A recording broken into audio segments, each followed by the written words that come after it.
First, I want to mention this. Y equal to fx. X is the input and y is the output. It's a function or a machine. Many kinds of machines there are around. Look at the first one. Say y equal to mx plus c.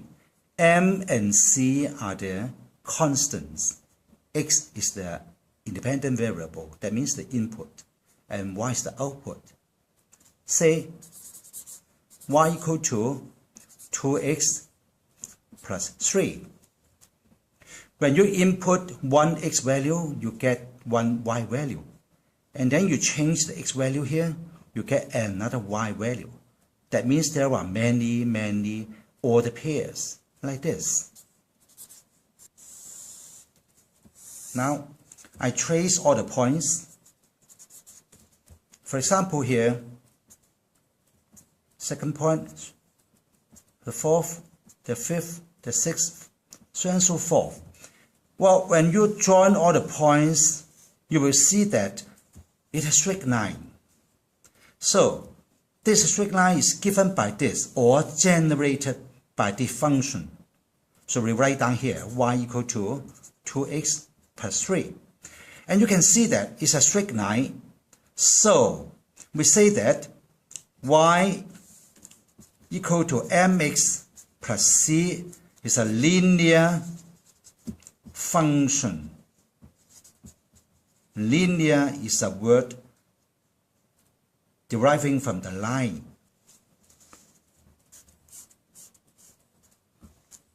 How about this?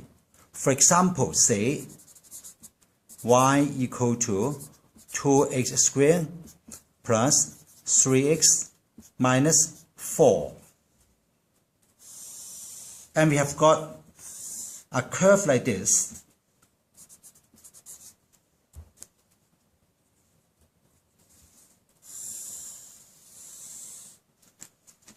We trace all the points, we follow the points. We can see that the graph cuts across the x-axis at this length. We say this is the x-intercept. And then the point is dropping, and cut across the y-axis. And we say that this is the y-intercept. Okay? And then the y value at the very beginning, at this height, decreasing to 0, and then become negative, and negative here. So here is the bottom of the y value.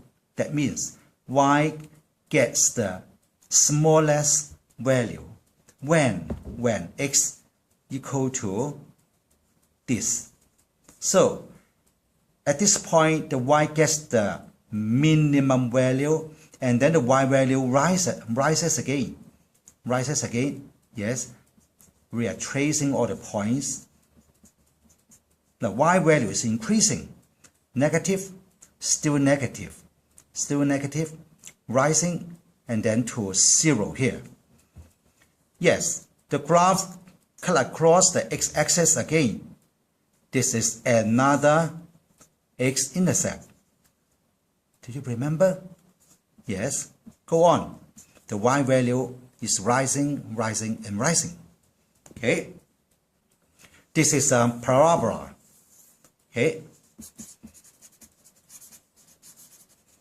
And here's the x-intercepts.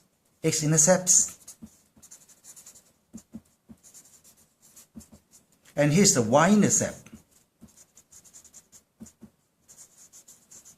This point, very special point, when x equal to this value, y equal to this value, and here's the minimum y value.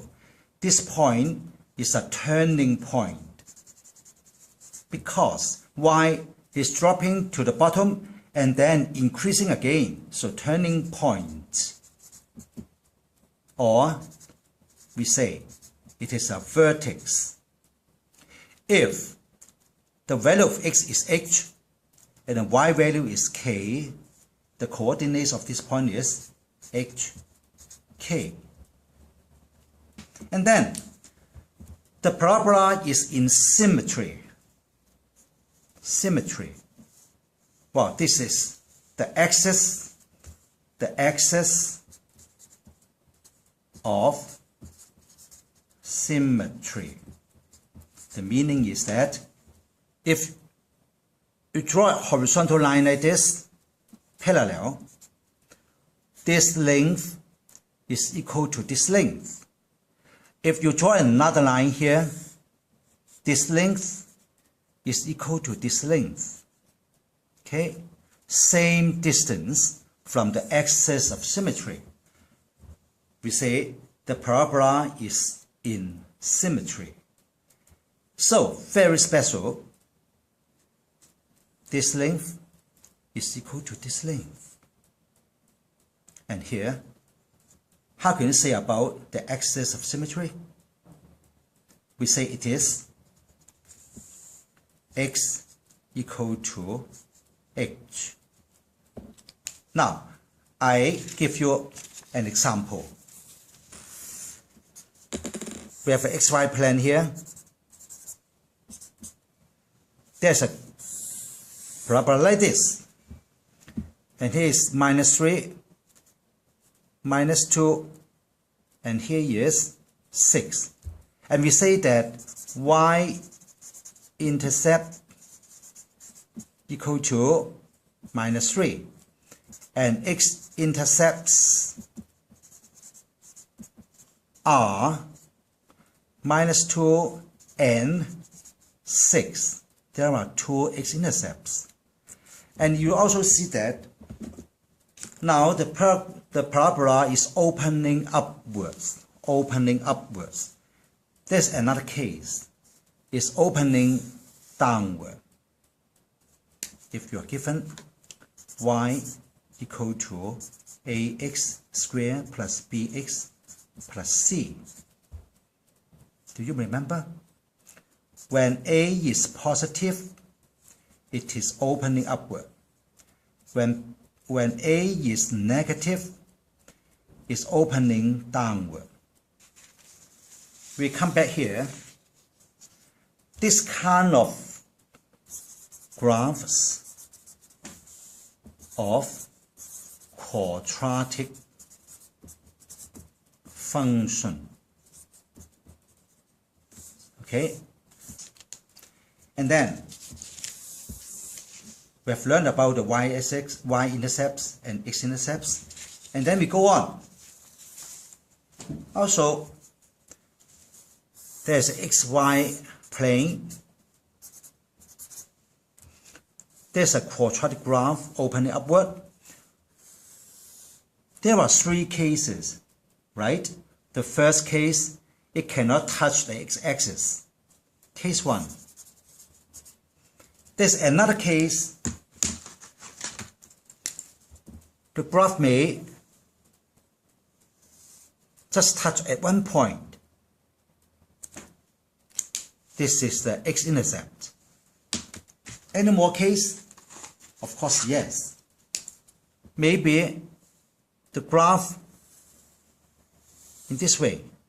And then there are one x-intercept and the second intercept. We look at here. Y equal to ax squared plus bx plus c.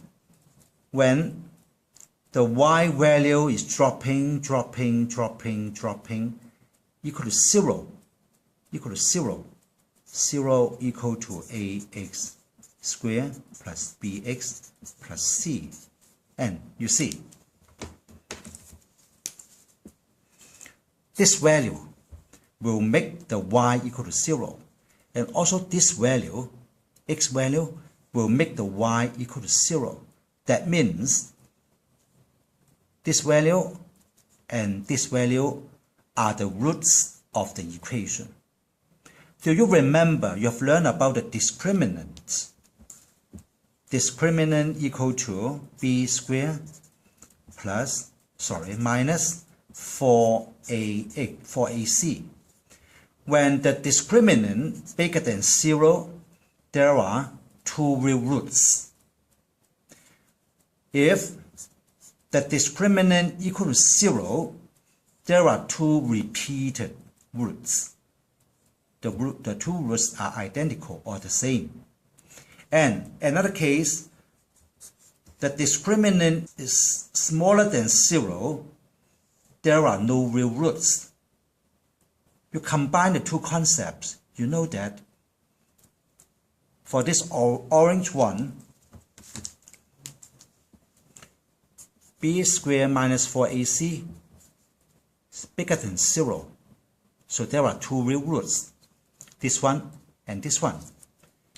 For the green one, b squared minus 4ac equal to 0. 2 repeated roots. That means 1 x-intercept. For the blue one, b squared minus 4ac smaller than 0. There are no real roots. That means the graph will not cut across the x-axis or touch the x-axis. It's a very important concept. Examples here. For example, this one, we have a graph of y equal to ax squared plus bx plus c. Is a positive or negative? Find the value of c. What can you see about b squared minus 4ac? Find the roots for ax squared plus bx plus c equals 0. Now,